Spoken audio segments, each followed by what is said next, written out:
Saudaraku, kelanjutan terkait dengan kasus perceraian yang sempat viral di media sosial, yaitu antara Jakfar Siddiq atau JS sang suami dengan Melda Savitri, kembali mencuri perhatian publik belakangan ini.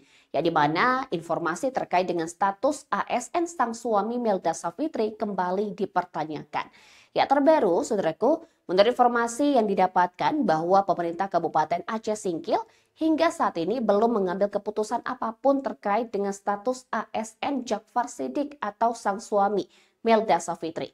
Karena menurut keterangan terbaru bahwa pemerintah saat ini baru mendapatkan satu keterangan dari Jakfar Siddiq, sedangkan Melda Savitri belum bisa dimintai keterangan. Berikut informasi selengkapnya untuk Anda. Pemerintah Kabupaten Aceh Singkil belum menjatuhkan sanksi terhadap Jakfar Siddiq atau JS, anggota Satpol PP yang kasus perceraiannya dengan Melda Savitri viral di media sosial jelang pelantikan P3K pada Agustus lalu. Hingga kini Pemkab masih menunggu hasil klarifikasi dari kedua belah pihak untuk memastikan apakah ada pelanggaran aturan yang dilakukan oleh JS atau tidak. Kepala Badan Kepegawaian dan Pengembangan Sumber Daya Manusia atau BKPSDM Aceh Singkil, Salman mengatakan proses klarifikasi baru dilakukan terhadap JS, sementara MS belum bisa dimintai keterangan. Surat pemanggilan terhadap MS sudah kami siapkan, tetapi informasi terakhir yang kami terima, beliau sedang berada di Jakarta. Karena itu, surat belum bisa kami sampaikan, ujar Salman pada Kamis 30 Oktober. Salman menegaskan pihaknya belum dapat mengumumkan hasil klarifikasi kepada publik lantaran baru mendengar keterangan dari satu pihak saja.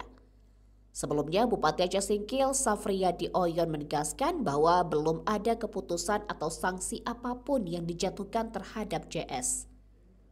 Sebagai pribadi maupun kepala daerah, Oyon mengaku berharap JS dan MS dapat berdamai dan rujuk kembali demi kepentingan dua anak mereka. Kasus perceraian JS dan MS menjadi sorotan publik setelah viral di media sosial karena disebut-sebut terjadi 2 hari sebelum pelantikan P3K pada 15 Agustus 2025.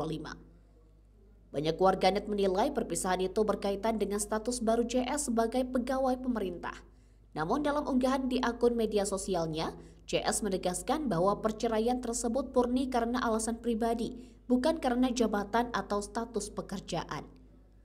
Sementara itu, seorang tetangga MS bernama Sufina alias Ibu Koyo, warga desa Siti Ambiyah, Kecamatan Singkil menyebut bahwa MS kerap mengeluh soal batin yang tersiksa, meski tidak menjelaskan secara rinci maksudnya.